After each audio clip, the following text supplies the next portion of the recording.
Now next topic अब आपका potential energy of a dipole.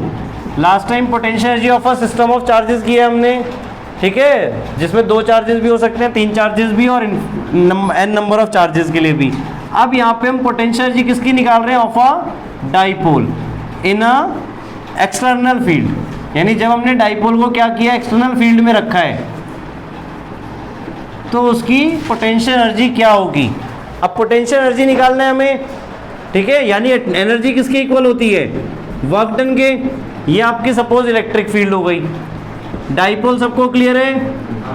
Negative और positive charge, equal and opposite charge separated by a small distance. Distance हमारा 2a। Clear? Now अब potential energy निकालने का मतलब work done निकालना है हमें। तो वर्क डन, अब यहां पर हमने देखा था चैप्टर 1 में भी वन, दैट इज क्या होता है, ये रोटेट करेगा, तो आपका रोटेशनल वर्क डन होगा। तो रोटेशनल वर्क डन के लिए हम क्या करेंगे? Tau D theta. क्लियर? अगर आपका नॉर्मल वर्क डन होता है ट्रांसलेशनल मोशन में, तब हम एफ डॉट डी एस करते हैं। रोटेशनल के लिए क्या करते हैं हम? Tau D theta. हाँ, टाउ डी थीटा। टाउ हमने बनाया था फर्स्ट चैप्टर में, क्या था फॉर्मूला टॉर्क का? P क्रॉस E, और टॉर्क क्या है? वेक्टर क्वांटिटी है। क्लियर? टाउ या टॉर्क एक ही चीज है, टाउ सिंबल का नाम है, टॉर्क क्वांटिटी का नाम है। नाउ अब अगर हमें करना है तो इंटीग्रेट करना पड़ेगा। सो क्या हो जाएगा? P E और क्रॉस प्रोडक्ट हटाते तो क्या लगता है? Sine theta. So P sine theta d theta. Clear? Integrate कर दिया हमने दोनों तरफ, ठीक है, थीटा 1 to थीटा 2। क्लियर? और यहाँ 0 to टोटल वर्क डन कितना हो रहा है, तो डी डब्ल्यू का इंटीग्रेशन वर्क डन हो गया। साइन थीटा का इंटीग्रेशन क्या होता है? साइन थीटा का इंटीग्रेशन माइनस कॉस थीटा। ठीक है, तो P as it is minus cos theta, और लिमिट क्या हो गई? Theta 1 to theta 2। क्लियर? अब हमने लिमिट पुट की। लिमिट कैसे पुट करते हैं? Upper limit minus lower limit. Clear? तो क्या आ जाएगा? P तो बाहर है आपका, minus cos theta 2 minus of minus cos theta 1। तो कॉस थीटा 1 वाला ध्यान से देखो पॉजिटिव बन जाएगा, कॉस थीटा 2 वाला नेगेटिव। सो हम इसको रीअरेंज करके क्या लिख सकते हैं? Cos theta 1 minus cos theta 2, या इवन हम माइनस कॉमन लेके भी वो भी शो कर सकते हैं कि वर्क डन हमारा नेगेटिव में आया, minus P cos theta 2 minus cos theta 1। Clear? हाँ, क्या हुआ? KP cos theta by R square नहीं, कैसे बनेगा वो? रुक जाओ, पहले इधर ही देखो। ठीक है, अब ये आ गया। अब ये देखो, अगर हम सपोज यहाँ पे cos थीटा 1 हम इनिशियल 0 मान रहे हैं, सपोज थीटा 1 0 90 डिग्री, cos 0 कब होता है? 90 पे होता है। थीटा 1 हमने 90 डिग्री मान लिया कि वहां से हम स्टार्ट कर रहे हैं इसे रोटेट कराना, ठीक है, और थीटा 2 को हमने थीटा कह दिया। तो फाइनली क्या बन जाएगा? Minus P cos theta 1 cos 90 0, cos theta 2 तो cos थीटा। क्लियर? अब cos थीटा याद करो हमारा कब यूज होता है वेक्टर्स में? क्या बताने के लिए? Dot product. तो W को हम फर्दर क्या लिख सकते हैं, मतलब वर्क डन को? Work done equals to minus P dot E, इन दोनों वेक्टर का डॉट प्रोडक्ट हो गया। क्लियर? ऐसे यूनिट तो पता ही है वर्क डन की क्या है, जूल्स। ठीक है, कर लो नोट डाउन। एग्जाम्पल 2.6 में देखो क्या गिवन है। A molecule of a substance has a permanent electric dipole moment of magnitude, कितना गिवन है? 10 raise to power minus 29 coulomb metre. आपका एक मॉलिक्यूल है, उसके पास इतना डाइपोल मोमेंट है। अब हमें बताना है a mole of this substance is polarised by applying a strong electrostatic field of magnitude 10 raise to power 6 volt per metre. अब एक मॉलिक्यूल, एक मोल में, हमने एक मोल ले लिया इसका, तो एक मोल में कितने मॉलिक्यूल्स होंगे? 6 into 10 raise to power 23 molecules. तो उनका टोटल डाइपोल मोमेंट कितना हो जाएगा? मल्टीप्लाई कर देंगे। सो 6 इंटू 10 रेज टू पावर, इन दोनों को मल्टीप्लाई किया तो क्या आएगा? -6, ये आपका टोटल डाइपोल मोमेंट बन गया पूरे मोल का। यहाँ तक क्लियर हुआ। अब इलेक्ट्रोस्टैटिक फील्ड वहाँ पे कितनी है, 10⁻6 वोल्ट पर मीटर।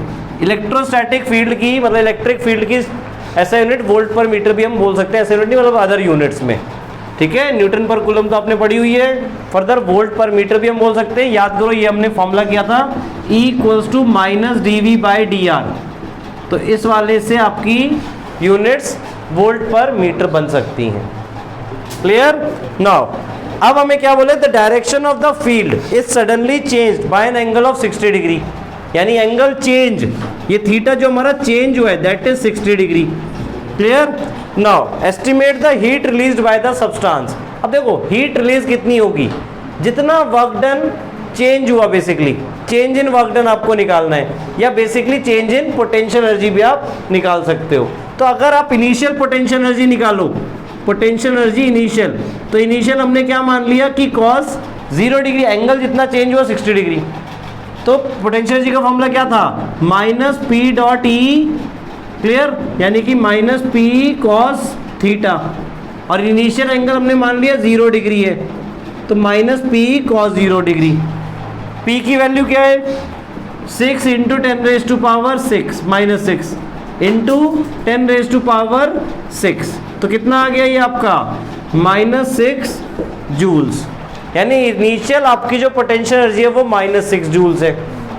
क्लियर।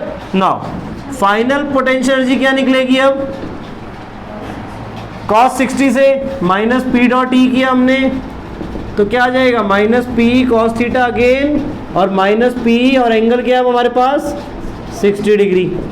सो -P की वैल्यू 6 × 10⁻⁻6, E की वैल्यू 10⁻⁶, और cos थीटा cos 60 की वैल्यू 1/2, तो कितना आ गया -3 जूल्स। यहाँ तक क्लियर हुआ। इनिशियल और फाइनल एनर्जी आपके पास आ गई। Now change in potential energy कितना निकलेगा, इस बेसिस पे चेंज निकालने के लिए हम हमेशा क्या करते हैं, फाइनल माइनस इनिशियल, तो फाइनल कितना है -3 -6, सो क्या आ जाएगा 3 जूल्स प्लस का। क्लियर। तो इतनी पोटेंशियल एनर्जी चेंज हुई है, और यही पोटेंशियल एनर्जी आपको वहां पे किस फॉर्म में दिखेगी, हीट की फॉर्म में। Clear. There is loss in potential energy, so this must be the energy released by the substance in the form of heat in aligning the dipoles. Clear. तो इतनी अमाउंट ऑफ हीट आपकी वहां पे release होगी। Clear. Now next topic आपका electrostatic of conductors, कि conductors को अगर हम इलेक्ट्रिक फील्ड के अंदर रखें तो वो कैसे बिहेव करेंगे। क्लियर। तो उसके लिए आपका सबसे पहले देखो, जब हम कंडक्टर्स को, कोई भी कंडक्टर हो गया, अगर हमने उसको इलेक्ट्रिक फील्ड के अंदर रखा, अब इलेक्ट्रिक फील्ड सपोज यहां से इस तरफ के लिए है। क्लियर। तो क्या होगा, यहां पर यानी पॉजिटिव चार्ज है और यहां पर नेगेटिव चार्ज है, मतलब इलेक्ट्रिक फील्ड आपकी पॉजिटिव टू नेगेटिव जा रही है, तो क्या होगा कंडक्टर के अंदर भी यहां पॉजिटिव है, तो यहां पॉजिटिव अंदर डेवलप हो जाएगा सरफेस पे, ठीक है, और इस वाले सरफेस पे नेगेटिव डेवलप हो जाएगा, और अंदर क्या हो जाएगा इलेक्ट्रिक फील्ड, सॉरी एक सेकंड रुको, इधर नेगेटिव हो जाएगा और इधर पॉजिटिव हो जाएगा। क्लियर। और अंदर आपकी इंड्यूस्ड इलेक्ट्रिक फील्ड बनेगी जो अपोजिट साइड में होगी। क्लियर। इलेक्ट्रिक फील्ड आपकी देखो इधर जा रही थी जो एक्सटर्नल फील्ड थी, कंडक्टर के अंदर क्या हुआ, उसने अपोजिट इलेक्ट्रिक फील्ड बनानी स्टार्ट कर दी, इधर पॉजिटिव चार्ज आ गए दूसरे वाले सरफेस पे और पहले वाले सरफेस पे नेगेटिव चार्ज। क्लियर। अब पहले वाले पे नेगेटिव क्यों आया, क्योंकि यहां पर अभी क्या था पॉजिटिव, तो पॉजिटिव किसको अट्रैक्ट करेगा, तो सारे नेगेटिव इस तरफ आ गए, और किसको रिपेल करेगा, सारे पॉजिटिव उस तरफ चले गए। क्लियर हुआ। तो इस बेसिस पर अट्रैक्शन रिपल्शन के बेसिस पर आपका पॉजिटिव नेगेटिव सेपरेट आउट हो गए, और अब इसके अंदर इन पॉजिटिव से नेगेटिव की तरफ इलेक्ट्रिक फील्ड बन गई। अब ये कितनी इलेक्ट्रिक फील्ड बनेगी वो कैसे डिसाइड होगा, इसमें उतनी ही इलेक्ट्रिक फील्ड बनेगी जितनी इलेक्ट्रिक फील्ड बाहर है, so that's why total electric field inside a conductor will be 0। Clear? ये उतनी ही इलेक्ट्रिक फील्ड बनाएगा जितनी बाहर इलेक्ट्रिक फील्ड है, but in opposite direction, so that the total electric field inside a conductor will be 0। Clear हुआ ये point? So first point, inside a conductor. अब ये कंडक्टर किसी भी शेप का हो सकता है, यानी कि रेक्टेंगुलर शेप बोला, स्फेरिकल शेप का हो सकता है, ठीक है, क्यूबॉइडल, कुछ भी। नाउ अब आपकी जो इलेक्ट्रिक फील्ड होगी वो सरफेस से कैसे होगी? अब देखो यहीं पे विजिबल है आपको, आपका ये सरफेस है, क्लियर? तो सरफेस की हमेशा क्या होगी? परपेंडिकुलर। पहला पॉइंट क्लियर हो गया, इलेक्ट्रिक फील्ड टोटल इनसाइड 0 होगी। Second, electric field is always perpendicular to the surface of the conductor. Electric field lines जो भी होंगी वो हमेशा परपेंडिकुलर होंगी सरफेस ऑफ द कंडक्टर के। Third, the interior of a conductor can have no excess charge in the static situation. अगर conductor हमारा move नहीं कर रहा है, मतलब वहीं का वहीं रुका हुआ है, तो आपका जो टोटल चार्ज, अब देखो कंडक्टर में क्या होगा, पॉजिटिव नेगेटिव सेपरेट आउट हो गए, बट क्या चार्जेस बढ़ गए या कहीं चले गए? नहीं, टोटल चार्ज अंदर क्या है, कांस्टेंट है, और दैट इज 0 है, मतलब नो एक्सेस चार्ज। यानी डेल्टा क्यू हमारा यहां पर क्या हुआ, 0, ना तो चार्ज आए और ना ही चार्ज गए। So total charge remains the same, so no excess charge in the static situation. Fourth, आपका, अब देखो, अब हम यहाँ पे बोल रहे हैं आपका जो टोटल इलेक्ट्रिक फील्ड है वो 0 है। अब इसमें एक चीज नोटिस करना, fourth point, third point clear हो गया, delta Q is equals to 0, यानी no change in the charge configuration. Now fourth, potential, आपका जो पोटेंशियल रहेगा वो कांस्टेंट रहेगा throughout the conductor. Clear? अब ये पूछो क्यों, और ये चीज देखो सारे को रिलेट हो रहे हैं पॉइंट्स। याद करो, परपेंडिकुलर तो हम पढ़ ही चुके हैं, सरफेस के होता है इलेक्ट्रिक फील्ड, इक्विपोटेंशियल सरफेसेस में भी। इक्विपोटेंशियल सरफेस में परपेंडिकुलर होता था, क्लियर? अब इक्विपोटेंशियल का मतलब पोटेंशियल इक्वल है, तो पोटेंशियल क्या है, कांस्टेंट है, मतलब ना चेंज हो रहा है उसके अंदर। क्लियर? और हमारा डेल्टा क्यू क्या है, 0। याद करो गॉस थ्योरम अपनी, अगर डेल्टा क्यू 0 है तो फ्लक्स 0 हो जाएगा, फ्लक्स 0 हो जाएगा, इट मींस इलेक्ट्रिक फील्ड अंदर क्या हो जाएगी, 0। आया समझ में? क्लियर? जैसे हमने वहां पे किया भी था एक यूनिफॉर्म स्फेरिकल शेल के लिए, कि inside a uniform spherical shell at every point electric field is 0। और इलेक्ट्रिक फील्ड 0 होगी, ये ध्यान रखना बेटा, जहां पे इलेक्ट्रिक फील्ड 0 होगी वहां पे पोटेंशियल अपने आप कांस्टेंट हो जाएगा, क्योंकि E equals to minus dV by dr है। क्लियर? इलेक्ट्रिक फील्ड पोटेंशियल के ऐसे डिपेंड करती है, अगर इलेक्ट्रिक फील्ड 0 है so dV equals to 0, dV मतलब change in potential, so there is no change in potential when electric field is 0। Clear हुआ ये पॉइंट? नाउ फिफ्थ पॉइंट आपका इलेक्ट्रिक फील्ड। तो इलेक्ट्रिक फील्ड सरफेस पे कितनी होगी, तो ये सरफेस का हमने किया हुआ है डेरिवेशन चैप्टर 1 में गॉस थ्योरम के अकॉर्डिंग की प्लेन शीट्स का, तो उतना ही आपका सरफेस पे रहेगा, that is sigma by epsilon not. Clear? Sigma क्या है वहां पे आपकी, surface charge density, surface charge, sigma by epsilon not बताता हूं, ये दोनों तरफ हो रहा है आपका, दोनों का मिला के इलेक्ट्रिक फील्ड आपका सिग्मा बाय एप्सिलॉन नॉट बनेगा। क्लियर? दोनों तरफ के सरफेस ले रहे हैं, एक अंदर जाने का एक बाहर का, अगर कोई 3 डायमेंशनल ऑब्जेक्ट है तो। क्लियर? एक उसके उस तरफ का और एक उसके उस तरफ का, क्योंकि कंडक्टर कोई भी लोगे तो वो क्या होगा, एक पैक लाइक स्ट्रक्चर होगा यही, ठीक है? तो एक शीट की तरह नहीं ले रहे, मतलब एक शीट का हम ले रहे थे तो शीट में क्या था, हम सिर्फ ऐसे निकाल रहे थे शीट। अब ये क्या है, अब ये 3 डायमेंशनल स्ट्रक्चर हो गया आपका ये, तो हम एक इसकी तरफ का भी निकाल रहे हैं और इसकी तरफ का भी निकाल रहे हैं, दोनों तरफ का। तो दोनों तरफ का क्या हो जाएगा, ऐड अप होके आपका सिग्मा बाय एप्सिलॉन नॉट बन जाएगा। क्लियर? नाउ सिक्स्थ पॉइंट आपका electrostatic shielding. 6 point electrostatic shielding. अब इससे क्या दिमाग में आता है बताओ? शील्डिंग का मतलब, शील्ड तो पता ही है, बचाना, क्या कैप्टन अमेरिका, हाँ। शील्डिंग इफेक्ट का मतलब क्या होगा?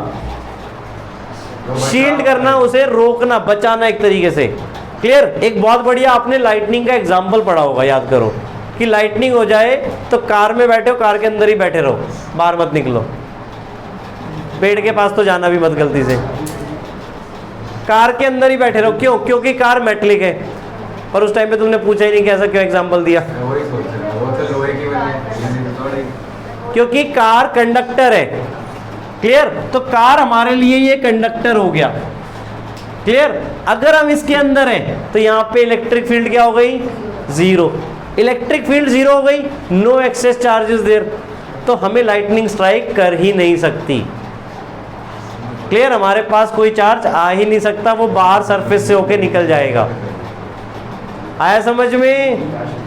तो दैट्स वाई इलेक्ट्रोस्टैटिक शील्डिंग, कि अगर कोई इसके अंदर हम चार्ज रख भी दें या हम किसी ऑब्जेक्ट को रख भी दें तो उसके ऊपर कोई भी इफेक्ट नहीं पड़ेगा। क्लियर? इनसाइड शील्डिंग इफेक्ट हो गया कि आप अगर कंडक्टर के अंदर हो, अब होलो कंडक्टर, सपोज होलो कंडक्टर मतलब बाहर से तो कंडक्टिंग है, अंदर वो होलो है। क्लियर? तो अगर आप उसके अंदर हो तो आपको बाहर के चार्जेस इफेक्ट नहीं कर सकते। क्लियर? आया समझ में shielding effect? Now next topic अब आपका देखो, इलेक्ट्रोस्टैटिक ऑफ कंडक्टर्स हमने देख लिया। अब कंडक्टर्स की जगह अगर डाइलेक्ट्रिक्स हो जाए तो कैसी हमारी इलेक्ट्रोस्टैटिक होगी, कैसे इलेक्ट्रिक फील्ड एक्ट करेगी? क्लियर? तो सपोज ये हमारे पास एक डाइलेक्ट्रिक है, अगेन हमारा क्या होगा? नेगेटिव चार्जेस इस तरफ आ जाएंगे अगर इलेक्ट्रिक फील्ड इस तरफ को है आपकी। क्लियर? तो नेगेटिव चार्ज इस तरफ आ जाएंगे, पॉजिटिव चार्ज इस तरफ आ जाएंगे। ठीक है? बट डाइलेक्ट्रिक में क्या होता है? डाइलेक्ट्रिक कंडक्टिंग नहीं होता है। डाइलेक्ट्रिक ऐसे आपके इंसुलेटर्स जिसके ऊपर चार्ज स्टे कर सकता है, तो ये कुछ पोलराइज हो जाएंगे। क्या हो जाएंगे? पोलराइज। पोलराइज मतलब कि कुछ नेगेटिव और पॉजिटिव चार्ज अलग अलग हो गए। ठीक है? बाकी वो बंधे हुए, मतलब बाकी भी पॉजिटिव नेगेटिव ऐसे सारे बंधे हुए इनके। क्लियर? तो पार्शियल नेगेटिव चार्ज इधर आ गया, पार्शियल पॉजिटिव यहाँ पे आ गया। ठीक है? कंडक्टर में सारे चार्जेस अरेंज हो गए थे, क्योंकि कंडक्टर में चार्जेस क्या होते हैं? फ्री होते हैं। इंसुलेटर्स में बाउंड होते हैं चार्जेस। क्लियर? तो यहाँ पे आपकी इलेक्ट्रिक फील्ड इनसाइड बनेगी इन अपोजिट डायरेक्शन, बट ये बाहर वाली इलेक्ट्रिक फील्ड से कम होगी। यहाँ पे आपका जो इलेक्ट्रिक फील्ड है आउटसाइड वाला, वो ग्रेटर होगा इलेक्ट्रिक फील्ड इनसाइड वाले से, जो इंड्यूस्ड इलेक्ट्रिक फील्ड इनमें बन रही है। क्लियर? जिसकी वजह से ई टोटल कितना होगा? नॉट इक्वल्स टू जीरो होगा, और वो उसी डायरेक्शन में होगा जिस तरफ आपका पहले से इलेक्ट्रिक फील्ड थी। क्लियर हुआ पॉइंट? कंडक्टर में क्या चीज था कि बिल्कुल जीरो हो गया था इनसाइड। ठीक है? बट डाइलेक्ट्रिक में अंदर जीरो नहीं होगा, जिसकी वजह से पोलराइजेशन इफेक्ट शो करेंगे। क्लियर? आया समझ में? डाइपोल मोमेंट जो आप पढ़ते आए हो मॉलिक्यूल्स में, ठीक है, आपके पोलर मॉलिक्यूल्स और नॉन पोलर मॉलिक्यूल्स। ठीक है? तो जो पोलराइज हो जाएंगे वो नॉन पोलर मॉलिक्यूल्स बन जाएंगे, और जो नहीं हो रहे हैं वो नॉन पोलर मॉलिक्यूल्स। और एक और डेफिनेशन आपने पोलर और नॉन पोलर की क्या पढ़ी हुई है? पोलर जिनके पॉजिटिव और नेगेटिव कोइंसाइड नहीं करते। ठीक है? जिनके पॉजिटिव चार्ज और नेगेटिव चार्ज कोइंसाइड नहीं करते वो पोलर मॉलिक्यूल्स होते हैं, और जिनके कोइंसाइड करते हैं वो नॉन पोलर मॉलिक्यूल्स बन जाते हैं। क्लियर? क्लियर हो गया पोलराइजेशन? ठीक है? अब यहाँ पे जो सरफेस चार्ज डेंसिटी होगी इसको हम माइनस सिग्मा पी से डिनोट करेंगे, और यहाँ पे जो सरफेस चार्ज डेंसिटी होगी वो सिग्मा पी से। क्लियर?